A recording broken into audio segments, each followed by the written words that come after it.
68వ కీర్తన.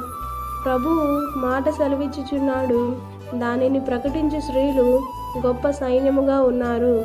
సేనల రాజులు పారిపోయెదరు. ఇంట నిలిచినది తోపుడు సొమ్ము పంచుకొనును. గొర్రెల దొడ్ల మధ్యను మీరు పండుకొనగా గువ్వల రెక్కలు వెండితో కప్పబడినట్టున్నది. వాటి ఈకల రెక్కలు పచ్చని బంగారుతో కప్పబడినట్టున్నది. సర్వశక్తుడు అక్కడ రాజులను చెదరగొట్టినప్పుడు సల్మోను మీద హిమము కురిసినట్లాయెను.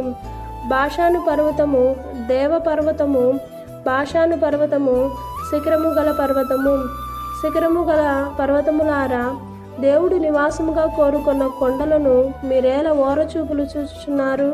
యెహోవా నిత్యము అందులోనే నివసించును.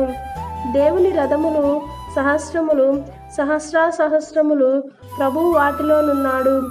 సినాయి పరిశుద్ధమైనట్టు ఆ కొండ పరిశుద్ధమాయను. నీవు ఆరోహణమైతివి, పట్టబడిన వారిని చెరపట్టుకొని పోతివి.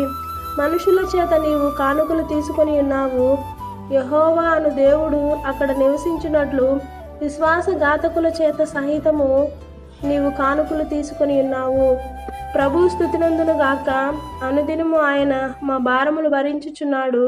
దేవుడే మాకు రక్షణకర్త అయి ఉన్నాడు. దేవుడు మా పక్షమున పూర్ణ రక్షణ కలుగుజేయి దేవుడై ఉన్నాడు. మరణము తప్పించుట ప్రభు అయిన యెహోవా వశము. ఆమేన్.